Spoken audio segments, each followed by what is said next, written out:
고린도전서 시즌 1의 두 번째 시간입니다. 고린도전서라는 편지의 첫 번째 대상인 고린도 교회는 그리스 남부에 있는 고린도라는 도시의 여러 교회들을 말하는 겁니다.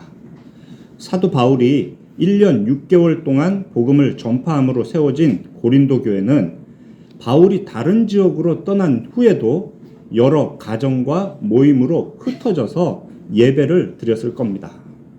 그렇게 모임은 동네별로 나누어질 수 있지만 그들의 마음이 나누어져서는 안 되었습니다. 그런데 바울이 떠난 지 얼마 지나지 않아 고린도 교회에는 서로 파당을 이루어서 시기하고 분쟁하는 문제가 심각해졌나 봅니다. 분명 하나님의 은혜로 시작된 고린도 교회지만 시간이 흐르면서 사람을 중심으로 분열하기 시작한 겁니다. 1장 12절에서 바울은 이렇게 말했습니다. 너희가 각각 이르되 나는 바울에게, 나는 아볼로에게, 나는 게바에게, 또 나는 그리스도에게 속한 자라 하더라. 바울이나 아볼로, 게바는 모두 협력해서 예수 그리스도의 복음을 그 교회에 전했던 사역자들입니다.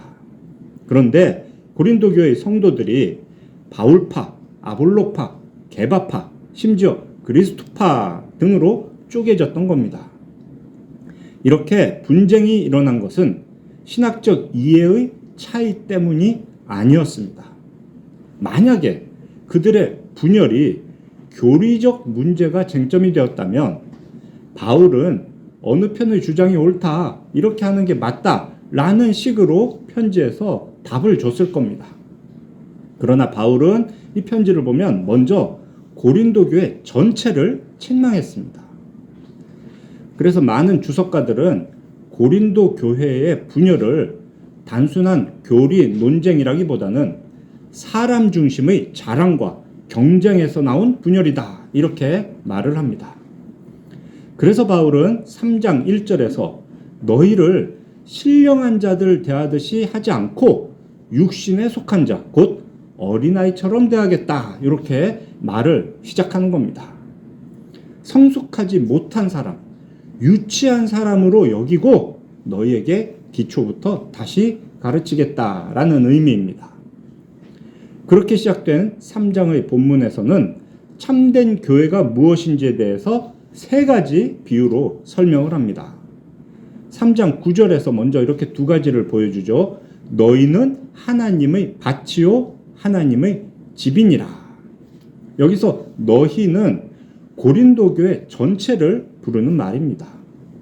그리고 하나님의 집이라는 거에서 집은 가정이나 가족의 의미를 표현하는 게 아닙니다. 건물을 표현하는 말입니다. 그리고 마지막으로 16절과 17절을 보면 너희가 하나님의 성전이다 라고 말을 하죠. 이런 식으로 너희는 하나님의 밭이고 하나님의 건물이고 하나님의 성전이다. 이런 세 가지 비유를 통해서 알려주는 것이 바로 교회의 공동체성과 거룩성입니다. 바울은 이 말씀을 통해서 교회가 공동체성을 가지고 거룩함을 지켜야 된다라는 것을 한꺼번에 보여주는 겁니다. 이 시간 말씀을 통해서 교회의 공동체성을 깨닫고 또 함께 예배하는 모든 성도들이 그리스도 안에서 하나가 되어 거룩한 교회를 든든히 세워가는 그런 은혜를 누리시기를 바랍니다. 자, 먼저 오늘 본문 바로 앞에 말씀을 통해서 교회의 하나됨에 대해 생각을 해보겠습니다. 교회를 먼저는 하나님의 밭이다 라고 했죠. 바울은 하나님의 밭에 씨를 심었고 아볼로는 물을 주었다 합니다. 사역자마다 그렇게 서로 다른 역할을 수행할 수 있습니다. 분명 밭에서 작물을 수확하려면 이런 식으로 사람의 역할이 필요합니다. 누군가는 씨를 뿌려야 되고 누군가는 물을 주고 잡초를 뽑으며 지지대를 세우는 그런 일들을 해야 합니다. 그렇지만 그런 사람의 수고 자체가 열매를 맺게 하는 것은 아닙니다. 누가 어떤 역할을 어떤 식으로 하든지 간에 작물이 자라게 하는 분은 오직 하나님이십니다. 성장하고 열매를 맺는 것은 오직 하나님의 은혜로 이루어지는 겁니다. 그러므로 교회는 결코 사람을 따라서 분열해서는 안 되는 겁니다. 오직 하나님을 중심으로 하나가 되어야 합니다. 교회의 분열은 고린도 교회만의 문제는 아니었습니다. 바울의 다른 편지들, 예를 들면 로마서 15장 5절 6절에서도 그리스도 예수를 본받아 서로 뜻이 같게 하여 주사 한 마음과 한 입으로 하나님 곧 우리 주 예수 그리스도의 아버지께 영광을 돌리라 했습니다. 또 빌립보 교회에서도 그런 문제가 있었는데요. 빌립보서 2장 1절과 2절 보면 마음을 같이하여 같은 사랑을 가지고 뜻을 합하여 한 마음을 품으라 했습니다. 분명 두 마음이 있었기 때문에 한 마음을 품으라 라고 권면하는 거죠. 특별히 이 빌립보서 4장 2절을 보면 유도디아와 순두계에게 주 안에서 같은 마음을 품으라 라고 사람의 실명을 거론하면서 권하기도 했습니다. 에베소서 4장 2절과 3절은 꼭 기억할 말씀입니다. 모든 겸손과 온유로 하고 오래 참음으로 사랑 가운데서 서로 용납하고 평안의 매는 줄로 성령이 하나 되게 하신 것을 지키라. 교회는 그리스도 예수의 마음을 본받아서 성령님의 인도하심에 따라 하나가 되어야 합니다. 이러한 교회의 하나됨은 단순한 회기라가 아닙니다.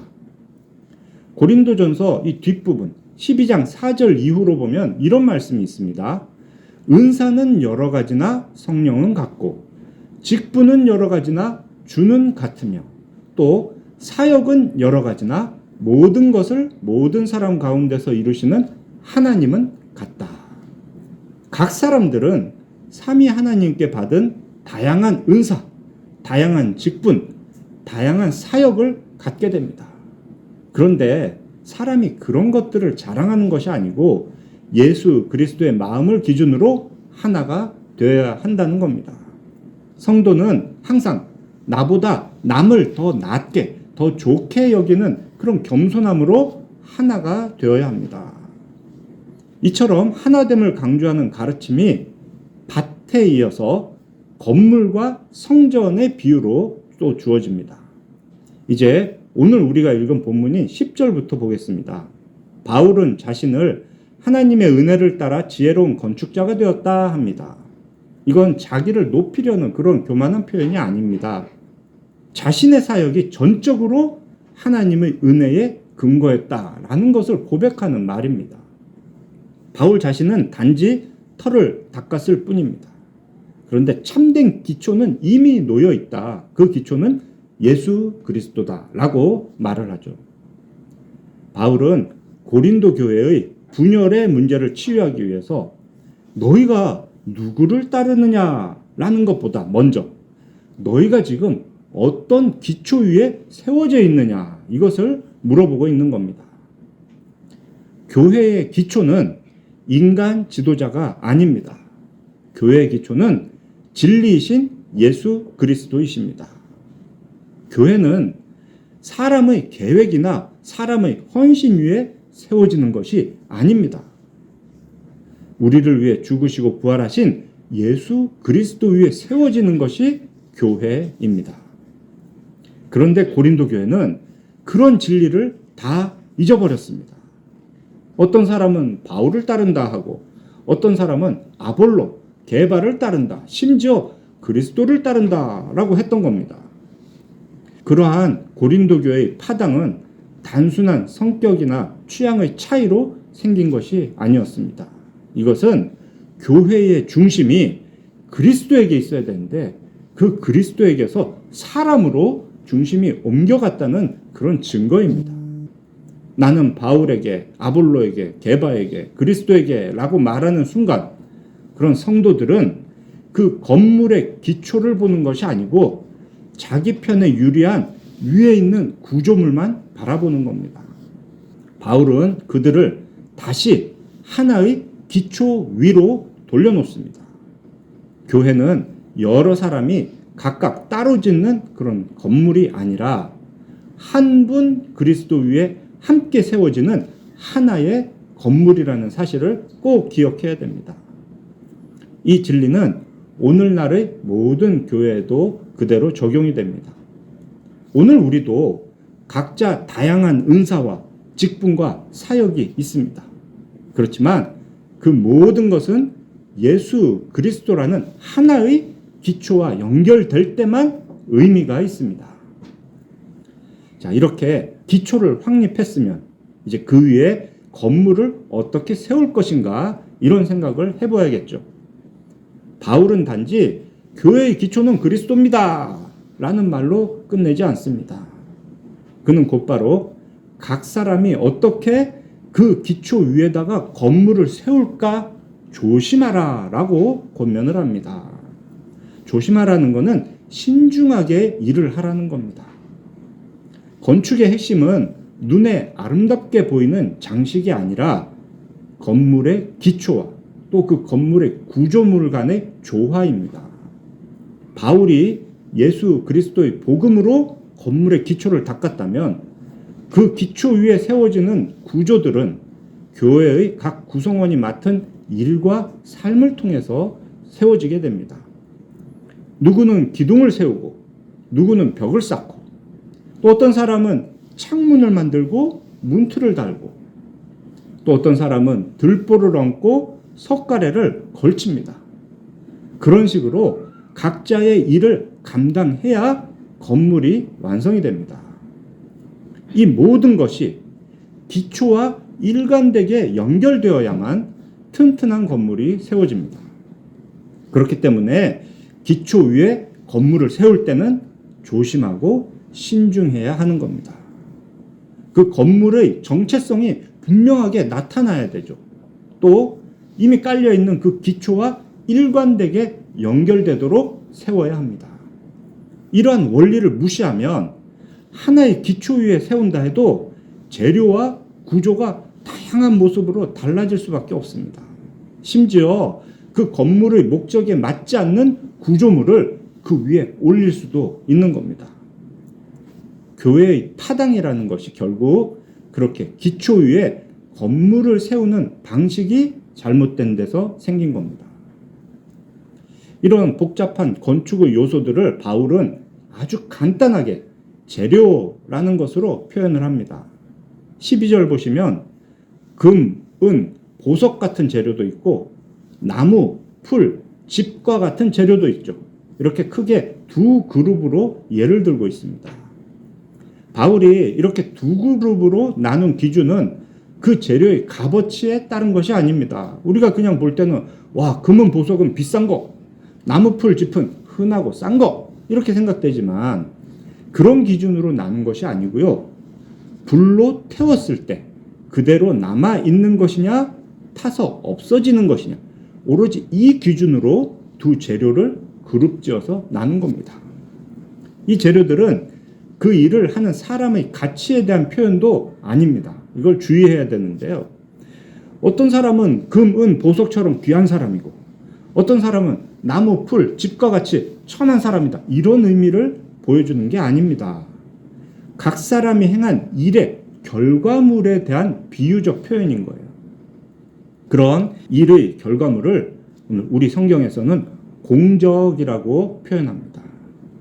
그런 공적들, 각 사람이 세운 결과물들은 반드시 드러난다, 나타난다 라고 말을 하죠. 바울은 이것을 불의 시험으로 말을 합니다. 불시험을 받는 대상은 그 일을 한 사람이 아닙니다. 각 사람이 했던 일들, 그래서 세운 공적이 시험의 대상이 됩니다. 그 불을 통과하면 각 사람의 일한 결과물, 공적이 나타난다는 겁니다. 이때 하나님은 단지 겉으로 보이는 것만 가지고 평가하시는 것이 아닙니다. 이 사람이 어떤 재료로 건축을 했는지, 어떤 동기와 목적과 과정을 거쳐서 세웠는지 이 모든 것을 다 하나님은 보십니다. 뿐만 아니라 하나님은 우리의 연약함과 한계도 고려해 주십니다. 그런 시험을 거치면 겉으로는 같은 봉사처럼 보여도 무슨 의도로 했는지가 다 드러납니다. 그 불의 시험을 거치면 겉으로는 같은 헌신처럼 보여도 누구를 위해 헌신했는가가 다 나타납니다. 여기서 우리는 공로와 공적의 의미를 구별할 수 있어야 합니다.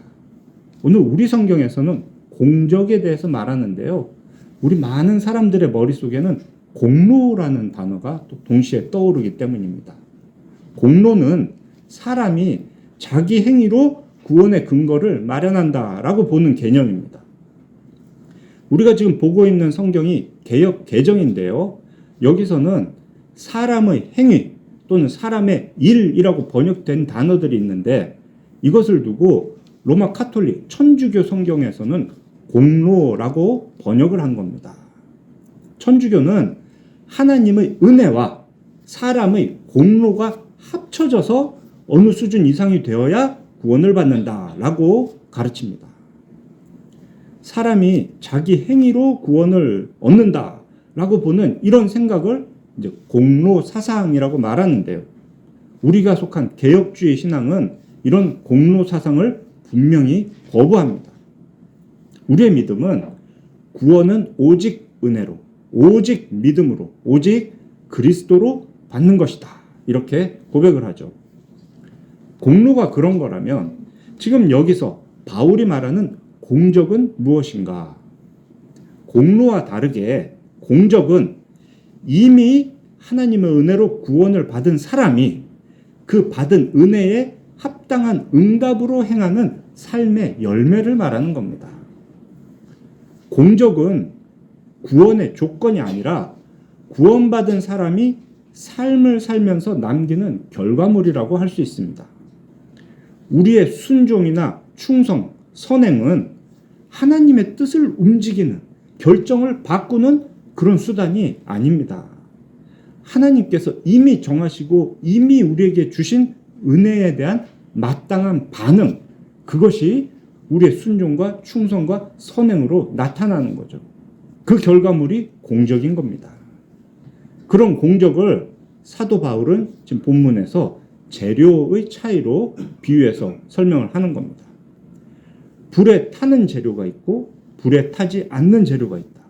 그 차이는 단지 그 물질 성분의 차이가 아닙니다.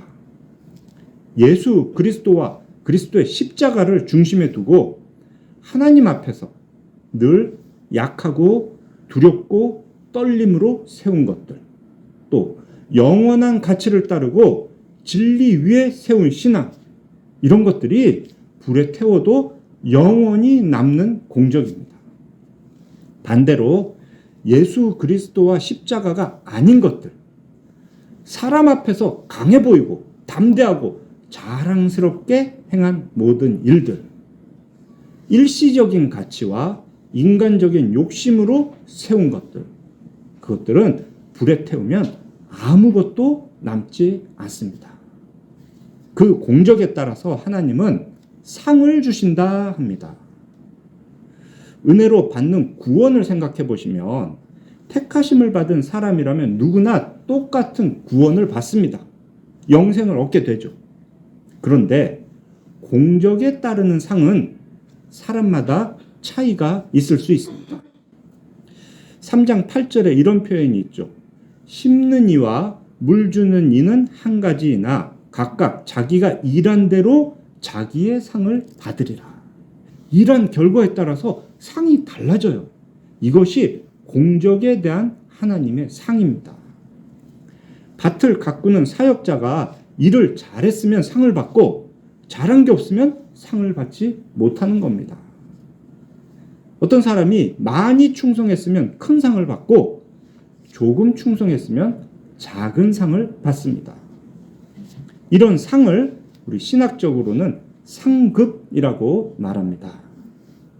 개혁주의적 관점에서 상급은 공로의 보상이 아닙니다. 공로와 공적을 잘 구별하셔야 돼요.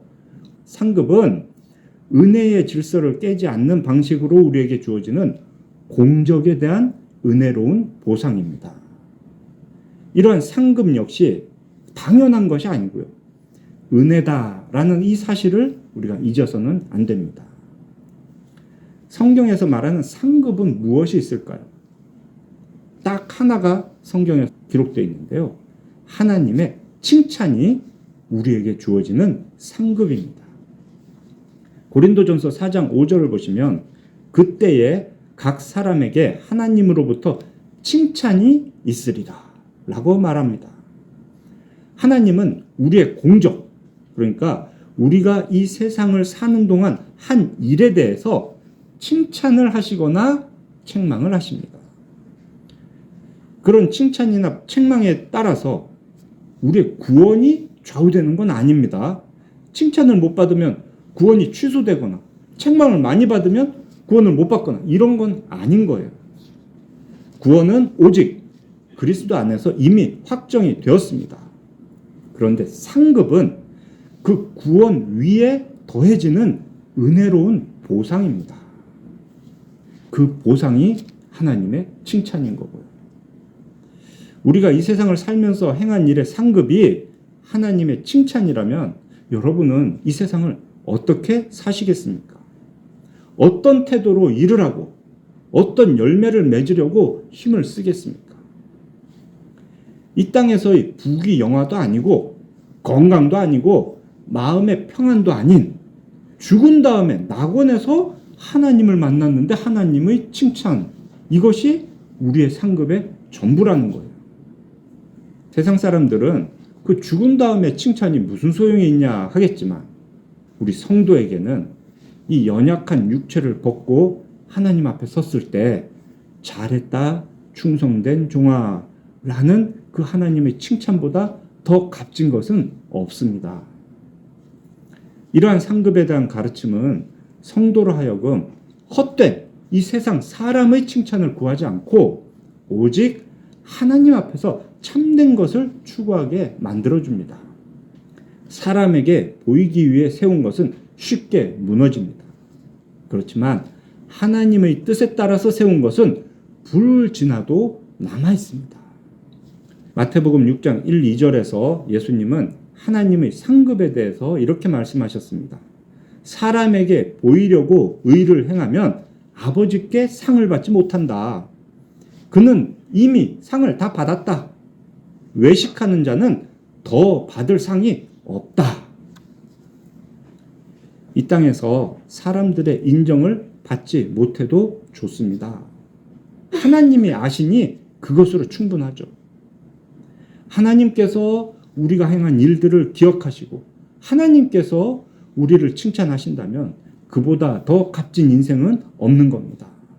이 사실이 이 세상을 살아가는 우리 성도들에게 참된 위로와 격려가 되는 겁니다. 15절을 보면 또 다른 측면에서 위로가 되는 말씀이 있습니다. 누구든지 그 공적이 불타면 해를 받으리니 그러나 자신은 구원을 받되 불 가운데서 받은 것 같으리라. 혹시 내가 일을 충실히 하지 못해서 공적이 남아있지 않다 해도 구원을 잃는 것은 아니다라는 걸 분명하게 이렇게 말해줍니다. 다만 우리가 행한 일들, 우리가 행한 사역에 대한 상이 없을 뿐입니다. 우리의 행위는 구원의 근거가 아닙니다. 택하심을 받은 자의 구원은 하나님께서 전적으로 이루어 주십니다. 그렇다고 해서 우리 성도의 삶에 대한 평가가 없는 것도 아닌 거예요. 받은 은혜가 귀하고 감사하기 때문에 우리는 이 세상을 인내하며 거룩함을 이루기 위해 말씀과 기도에 더욱 힘쓰게 됩니다. 공적에 대한 상의 약속을 믿기 때문에. 자, 마지막으로 16절에서 바울은 이제 교회를 하나님의 성전에 비유하고 있습니다. 이것은 교회가 단순한 종교 모임이 아니고 성령 하나님이 거하시는 거룩한 공동체라는 뜻입니다. 성전은 사람이 자기 이름을 드러내는 곳이 아닙니다. 하나님의 임재가 중심이 되는 곳이다 라는 것을 보여줍니다. 그러므로 교회 내에서 분열이 일어난다는 건 단순히 인간 관계의 문제가 아닌 겁니다. 그리스도의 몸을 찢는 것이 파당이고 분열입니다. 17절에서 바울은 누구든지 하나님의 성전을 더럽히면 하나님이 그 사람을 멸하시리라 라고 엄중하게 경고합니다. 여기서 앞에 나오는 성전을 더럽히면, 더럽히면이라고 번역된 단어가 원어로 보면 그 다음 문장에 나오는 멸하시리라와 같은 단어입니다. 하나님은 같은 단어를 둘 연결해서 지금 엄중한 경고를 하시죠. 누구든지 하나님의 성전을 파괴하면 하나님이 그 사람을 파괴하시리라. 이런 의미입니다. 고린도에서 그 사람들이 늘 보았던 게 이교도 신전입니다. 그런데 그런 신전과는 비교가 되지 않을 만큼 거룩한 건물이 바로 성전이었습니다. 하나님의 성령이 계시는 성전과 같은 교회는 그러니까 더더욱 거룩함을 지켜가야 합니다. 그래서 바울은 교회를 파괴하는 자에게는 하나님이 엄중히 심판하실 것이다 라고 경고하는 겁니다. 하나님의 교회는 세상의 그 어떤 세력도 정복하거나 무너뜨릴 수 없습니다. 그러니 세상의 어떤 권력이 교회를 멸하겠다 해도 우리는 전혀 요동할 필요가 없습니다. 그런데 교회가 스스로 거룩함을 버리며 교회가 스스로 하나됨을 깨뜨리면 그때는 하나님의 엄중한 심판을 받을 수 있다는 사실을 우리는 잊어서는 안 됩니다. 참고로 6장 19절을 보면 또 이런 말씀이 있어요. 너희 몸은 너희가 하나님께로부터 받은 바 너희 가운데 계신 성령의 전이다. 이 6장 19절의 말씀과 오늘 우리가 본 이 3장 16, 17절의 말씀이 사실 같은 것처럼 보이는데요. 전혀 다른 이야기를 하고 있습니다. 이 6장 19절에서 너희 몸은 이라고 말하는 이 너희 몸은 성도 각 사람의 몸을 말하는 겁니다. 개인에 대한 이야기예요. 거룩하다 여김을 받은 성도가 음행과 같은 죄를 짓지 말라라는 것으로서 각 사람의 몸이 성령의 전이다, 성전이다 이런 말씀을 하셨어요. 그런데 오늘 우리가 보고 있는 이 3장의 성전은 그럼 각 사람, 개인을 말하는 게 아니고요. 교회 공동체를 말씀하는 겁니다. 교회는 서로를 세우며 함께 거룩해져가는 한 몸입니다. 따라서 교회를 세운다는 것은 어떤 프로그램을 잘 기획해서 되는 게 아닙니다. 예수 그리스도의 십자가 복음 위에 사랑과 진리로 거룩한 공동체를 세우는 게 교회를 잘 세우는 일입니다. 그렇게 그리스도 중심으로 세워진 교회는 무너지지 않습니다. 하나님의 영광을 추구하고 서로를 나보다 낮게 좋게 여기며 함께 세워져가는 교회는 더욱 든든히 그리스도를 이 세상에 드러내게 됩니다. 사랑하는 우리 필그림교회 성도 여러분, 고린도전서 3장의 말씀은 교회를 하나님의 밭, 하나님의 건물, 하나님의 성전으로 보게 합니다. 이 세 비유는 모두 교회의 공동체적인 본질을 우리에게 깨닫게 해줍니다. 이 말씀 앞에서 우리 자신을 돌아보아야 하겠습니다. 하나님의 교회를 세운다고 하면서 사실은 내 이름을 세우고 있는 것은 아닌가? 묵묵히 봉사한다고 하면서 사실은 사람들이 알아주기를 바라고 하는 것은 아닌가? 옳은 것을 말한다고 하면서 사실은 다른 사람을 이기고 싶어 하는 것은 아닌가? 우리는 결코 다른 사람을 경쟁자처럼 대하지 말고 함께 세워져가는 지체로 받아야 합니다. 예수 그리스도의 기초 위에 성령의 임재 안에서 은혜에 대한 응답으로 공적을 남기는 그런 교회가 되어야 합니다. 그렇게 되기 위해서 두 가지를 함께 붙들어야 하겠습니다. 첫째는 공동체의 하나됨이고 둘째는 바른 신앙의 원리입니다. 하나됨만 강조하고 신앙의 원리를 놓치면 교회는 다 같이 하나 되어 엉뚱한 곳으로 가게 될 겁니다. 반대로 신앙의 원리만 강조하고 하나됨을 놓치면 교회는 끝없는 논쟁으로 지치게 될 겁니다. 에베소서 4장 15절에서 사도 바울은 이렇게 말했습니다. 오직 사랑 안에서 참된 것을 하여, 이 참된 것이 진리입니다. 사랑 안에서 참된 것을 하여 범사에 그에게까지 자랄지라. 그는 머리니 곧 그리스도시라. 하나님의 교회는 이렇게 사랑과 참된 것, 진리로 세워져야 합니다.